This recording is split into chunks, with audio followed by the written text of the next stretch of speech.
உட்காந்துக்கிட்டு ஒவ்வொருத்தையும் உள்ளே கூட்டுவாங்க. அவங்கெல்லாம் எப்போ மொத்தமாக வந்து ஃபில் ஆகுறாங்களோ நெக்ஸ்ட் நம்ம கேன்சர் எல்லாம் க்ரோத் ஆகும். ஓகேங்களா? சாப்பிட்ட உடனே எந்த பொருளும் கேன்சரை கொண்டு வராது. உள்ளே வெயிட் பண்ணுவாங்க. எப்போ அது ஒரு த்ரெஷ்ஹோல்டு ரீச் ஆகுதோ பர்ஸ்ட் ஆகிட்டு கேன்சராக வெளியே வரும். ஓகேங்களா?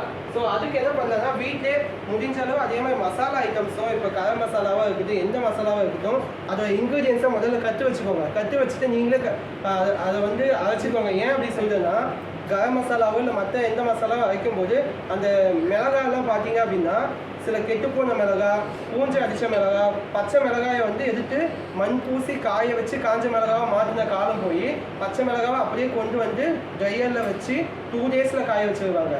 அதில் சிலது பூஞ்சையோடு இருக்கும். அதை தான் யூஸ் பண்ணுவாங்க. அப்போ வந்து நீங்கள் வீட்டில் மசாலா அரைக்கும் போது ஹோல் இன்க்ரீடியண்ட்டாக வாங்கி வச்சு அரைச்சி யூஸ் பண்ணுங்கள். ஓகேங்களா? ஸோ அதே மாதிரி தான் மஞ்சளில் நம்ம வாங்குறது எல்லாமே குர்குமினை எக்ஸ்ட்ராக்ட் பண்ணிடுவாங்க. நமக்கு ஜிஐடி கேன்சர்னு சொல்லுவோம். வயிற்று குடலில் இருக்கக்கூடிய கேன்சர் எல்லாமே வராமல் தடுக்கிறதுக்கு டெய்லி நம்ம யூஸ் பண்ணக்கூடிய ஒரு விஷயம். அது எல்லாத்தையும் நம்ம என்ன பண்ணிட்டோம்னா கடையிலேருந்து அந்த பொருளாக வாங்குறதுனால மருந்தை திருப்பி கடையிலேருந்து வாங்கக்கூடிய நிலமை வந்துருச்சு. ஸோ நீங்கள் வீட்டில் வாங்கி வச்சு இதெல்லாம் யூஸ் பண்ணுங்கள். சரிங்களா? அதுக்கு பார்த்தோம் அப்படின்னா packet items. So packet items இப்போ வீட்டில் என்னங்க பண்ணுறது, ஜாபுக்கு போயிட்டு வந்து குழந்தைங்களுக்கு ஏதாச்சும் ஸ்நாக்ஸ் கொடுக்கணும், அதெல்லாம் ப்ரிப்பேர் பண்ண முடியல அப்படின்னா சாலட் மாதிரி ஏதாச்சும் ப்ரிப்பேர் பண்ணுங்கள். இதில் டைம் இருக்கும்போது முடிஞ்ச அளவு நேச்சுரல் ஃபுட்ஸ் எல்லாம் கற்று வச்சுக்கோங்க. பேக்கெட் ஐட்டம்ஸ் கொடுக்காதீங்க. ஏன்னா பேக்கெட் ஐட்டம்ஸ் ஒவ்வொன்றுமே நீங்கள் கொஞ்ச நாள் கழிச்சு உடச்சி பார்த்து கொஞ்சம் மைக்ரோஸ்கோப்பில் வச்சு பார்த்தோம் அப்படின்னா அதில் எவ்வளோ பாக்டீரியாஸ் வளருதுன்னு நம்ம தெரிஞ்சுக்கலாம். சரிங்களா? அதாவது இதனால நிறைய இஷ்யூஸ் இருக்குது. ஆனால் பாக்டீரியாஸும் அதில் வளரும் அப்படின்றது சில பேருக்கு தெரியாது. நெக்ஸ்ட் பார்த்தோம் அப்படின்னா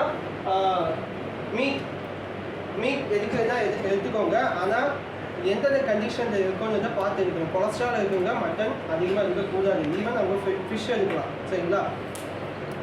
ஸோ ஒரு டைம் எண்ணெயை பொறிச்சு போண்டாவோ பஜ்ஜியோ செஞ்சுட்டோம். அந்த எண்ணெயை திருப்பி ஸ்டோர் பண்ணி திருப்பி நெக்ஸ்ட் டைம் வந்து அப்பளம் பொரிக்கிறதுக்கு யூஸ் பண்ணிங்க அப்படின்னா அது எக்ஸசிவ் டிரான்ஸ்ஃபேட்டாக வந்து முடியும். ஓகேங்களா? அதுக்கு டேரெக்டாக கொழுப்பு வச்சு சாப்பிட்டுக்கலாம்.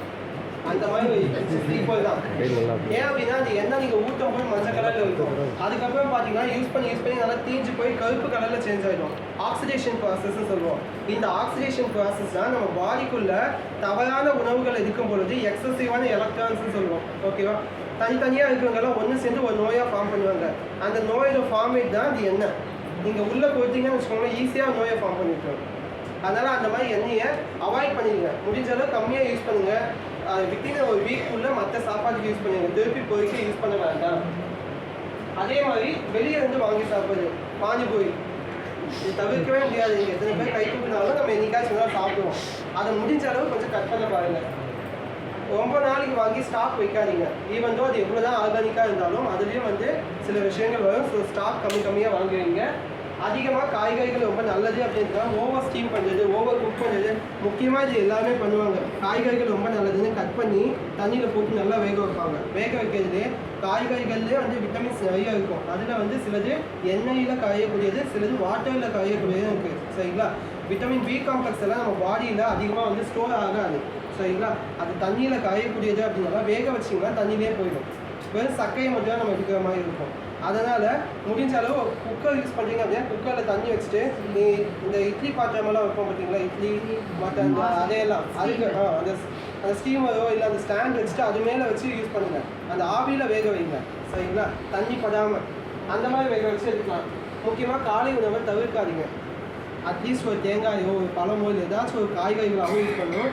நான் வந்து ஃபாஸ்டிங் இருக்கேன், இன்டர்மீடியன்ட் ஃபாஸ்டிங் இருக்கேன் அப்படின்னு சொல்லி தவிர்க்காமல் இருங்க. சரிங்களா? அதே மாதிரி நான் ஜூஸ் மட்டும் எடுத்துக்கிறேன் அந்த மாதிரி தவிர்க்கக்கூடாது. தவிர்த்தோம் அப்படின்னா நிறைய இஷ்யூஸ் வரும். சரிங்களா?